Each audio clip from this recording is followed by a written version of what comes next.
इस प्रॉब्लम में वो पूछ रहा है find the velocity and direction of motion of A projectile after a given interval of time from the instant of velocity. तो हमें क्या निकालना है, यहाँ पे एक पार्टिकल है, उसकी वेलोसिटी और डायरेक्शन ऑफ मोशन निकालना है एट टाइम टी इंटरवल में। देखिए किस तरीके से, मान लीजिए यहाँ पे मैंने एक पार्टिकल लिया, ये रेड कलर का पार्टिकल है। इस पार्टिकल की इनिशियल वेलोसिटी u है और एंगल ऑफ प्रोजेक्शन कितना अल्फा है। इसको यहाँ से मैंने फेंका, यहाँ से मैंने फेंका। अब क्या होगा, ये t सेकंड में पार्टिकल यहाँ पे कहीं पहुँच जाएगा, तो t सेकंड में इस पार्टिकल की वेलोसिटी क्या होगा और एंगल क्या होगा हॉरिजॉन्टल से, ये हमें निकालना है। तो देखिए हम लिखते हैं, हमने लिखा u is the initial velocity of projection, हमने लिखा alpha is the angle of projection with horizontal.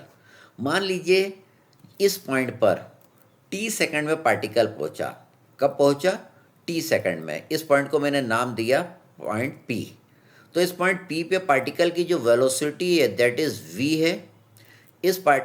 इस p पॉइंट पर जो पार्टिकल का एंगल है हॉरिजॉन्टल से वो कितना है, दैट इज़ अवर थीटा है।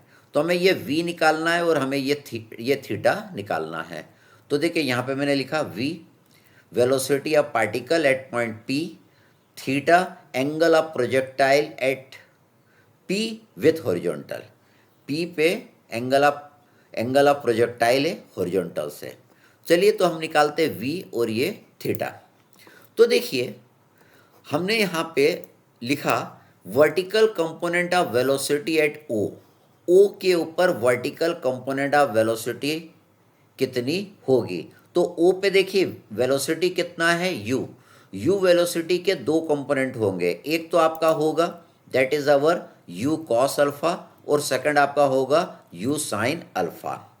तो देखिए u sin alpha will be the vertical component of velocity होगी एट पॉइंट o। हमने u को रिजॉल्व कर लिया दो कंपोनेंट में।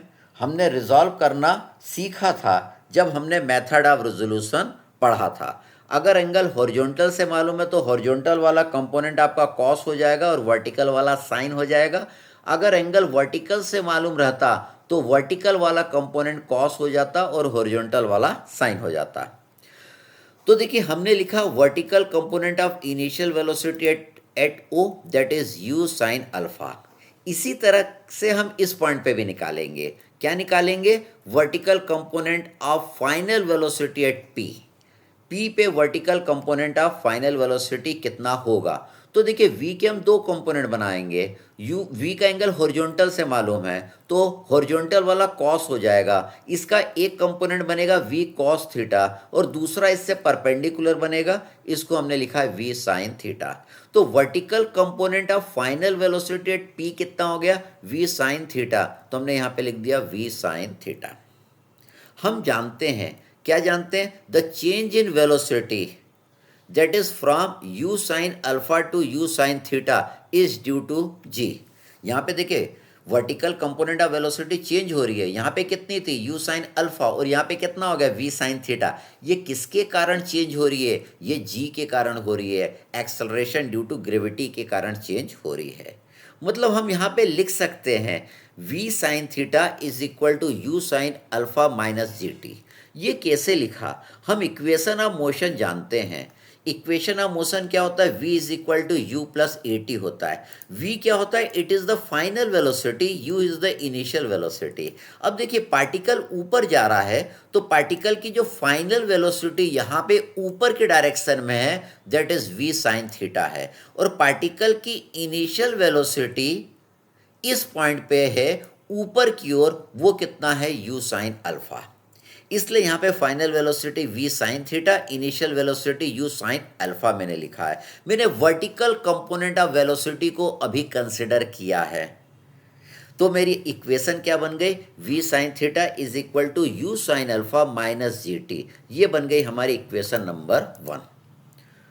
आगे हम बढ़ते हैं। हम जानते हैं कि जब प्रोजेक्टाइल मोशन होता है तो पार्टिकल की जो हॉरिजॉन्टल कंपोनेंट ऑफ वेलोसिटी रहती है ये हमेशा कांस्टेंट होती है। तो देखिए u cos alpha will be equal to v cos theta के बराबर होता है। मतलब इसकी हॉरिजॉन्टल कंपोनेंट ऑफ वेलोसिटी यहाँ पे जितनी रहेगी वही यहाँ पे रहेगी, वही यहाँ पे रहेगी, वही यहाँ पे रहेगी, वही यहाँ पे रहेगी। हमेशा horizontal component of velocity same रहेगी। लेकिन वर्टिकल कंपोनेंट ऑफ वेलोसिटी जैसे जैसे पार्टिकल ऊपर जाएगा वो कम होती जाएगी। टॉप पे vertical component of velocity zero हो जाएगी। टॉप से फिर आगे जब पार्टिकल बढ़ेगा तो वर्टिकल कंपोनेंट ऑफ वेलोसिटी उसकी बढ़ती जाएगी और उसका डायरेक्शन भी चेंज हो जाएगा। हॉरिजॉन्टल कंपोनेंट ऑफ वेलोसिटी का डायरेक्शन देखिए सेम है, लेकिन जब वर्टिकल कंपोनेंट ऑफ वेलोसिटी की आप बात करेंगे तो पार्टिकल आपका इस तरीके से गया तो ये टॉप पोजीशन है। इस टॉप पे हॉरिजॉन्टल तो आपकी इतनी रहेगी जितनी ये दोनों हैं, सेम रहेगी, लेकिन वर्टिकल जीरो हो जाएगी। इसके बाद वर्टिकल का डायरेक्शन नीचे हो जाएगा और वर्टिकल कंपोनेंट ऑफ वेलोसिटी बढ़ती जाएगी और यहाँ पे आके ये मैक्सिमम हो जाएगी। मैक्सिमम ये वर्टिकल कंपोनेंट ऑफ वेलोसिटी कितनी होगी, ये इतनी होगी। तो देखिए इसके बाद वर्टिकल कंपोनेंट ऑफ वेलोसिटी का डायरेक्शन चेंज हो गया है, लेकिन हॉरिजॉन्टल कंपोनेंट ऑफ वेलोसिटी का डायरेक्शन सेम रहेगा और उसका मैग्नीट्यूड भी हर पॉइंट पे सेम रहेगा। कितना रहेगा, that is you cos alpha या वी कॉस थीटा, इन दोनों की वैल्यू सेम रहेगी। तो देखिए मैं यहाँ पे इक्वेशन लिख सकता हूँ, we know that horizontal component of these two velocity do not change। ये हम पहले पढ़ चुके हैं, इसलिए मैंने लिखा है v cos थीटा is equal to u cos alpha. अब देखिए ये इक्वेशन नंबर 2 हो गई, ये इक्वेशन नंबर 1 हो गई। ये मैंने वर्टिकल कंपोनेंट ऑफ वेलोसिटी को लेके बनाई और ये मैंने हॉरिजॉन्टल कंपोनेंट ऑफ वेलोसिटी को लेके बनाई। हम इन दोनों इक्वेशन को सॉल्व कर लेंगे। हम क्या करेंगे, स्क्वायरिंग बोथ द इक्वेशन और उसको जोड़ देंगे। हमने क्या करा, squaring the equation 1 and 2 and adding. हमने दोनों इक्वेशन का स्क्वायर कर दिया दोनों साइड और जोड़ दिया। तो लेफ्ट हैंड साइड का मैं स्क्वायर करूंगा और इसके भी लेफ्ट हैंड साइड का स्क्वायर करूंगा और दोनों को जोड़ दूंगा। फिर इक्वल टू लिखूंगा, फिर मैं राइट हैंड साइड वाले का दोनों साइड का स्क्वायर करूंगा और उसको जोड़ दूंगा। तो देखिए आपको ये इक्वेशन मिल जाएगी। अब देखिए यहाँ पे v साइन थीटा का होल स्क्वायर है प्लस v कॉस थीटा का होल स्क्वायर है। मैं यहाँ पे v square sine square theta लिख सकता हूँ, v square cos square theta लिख सकता हूँ। v स्क्वायर मैं बाहर ले लूँगा तो sine square theta plus cos square theta बचेगा।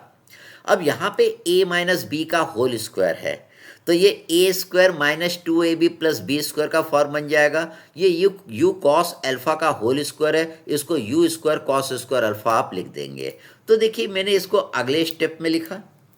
मैंने क्या लिखा, यहाँ पे देखिए sine square theta plus cos square theta आ जाएगा। वी स्क्वायर इन दोनों से मैं कॉमन ले लूँगा। अब यहाँ पे ये ए स्क्वायर मतलब u square sine square alpha minus 2ab minus 2 u sine alpha g t into g t plus b square g square t square, और ये क्या हो गया, u square cos square alpha हो गया। अब अगर आप इन दोनों को देखेंगे तो इन दोनों में से आप यू स्क्वायर को कॉमन ले सकते हैं। तो क्या बच जाएगा, sign square alpha plus cos square alpha जो कि 1 होता है, और ये भी कितना हो जाएगा, 1 आपका हो जाएगा। अब देखिए आपकी इक्वेशन बनी v square equal to u square minus 2u sine alpha into g t plus g square t square. हमको तो वेलोसिटी निकालना है, इसका मैं अंडर रूट कर दूंगा तो v का फॉर्मूला हो गया v equal to under root u square minus 2u sine alpha into g t plus g square t square. ये इस पॉइंट पे वेलोसिटी है। इस पॉइंट पे वेलोसिटी को मैंने क्या बोला, v, और इनिशियल वेलोसिटी तो हमको मालूम था u, इनिशियल एंगल भी मालूम था हमको अल्फा। अगर इनिशियल अल्फा मालूम है, इनिशियल वेलोसिटी मालूम है, टाइम मालूम है, तो इस फॉर्मूले से आप किसी भी पॉइंट पे वेलोसिटी निकाल सकते हैं।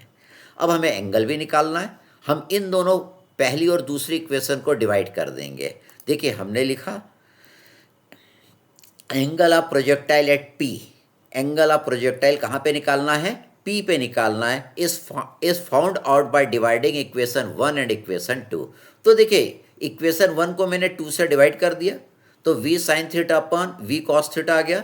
ये लेफ्ट हैंड साइड वाले को डिवाइड कर दिया equal to right hand side वाले को मैंने डिवाइड कर दिया। अब v से v कट जाएगा, साइन थीटा अपन कॉस थीटा क्या हो जाएगा, टेन थीटा हो जाएगा। तो आप लिख सकते हैं इसको tan theta equal to u sine alpha minus g t divided by u cos alpha. तो आप थीटा निकाल सकते हैं, इसका क्या करेंगे, टेन इनवर्स कर देंगे, तो you will get the value of theta. Thank you.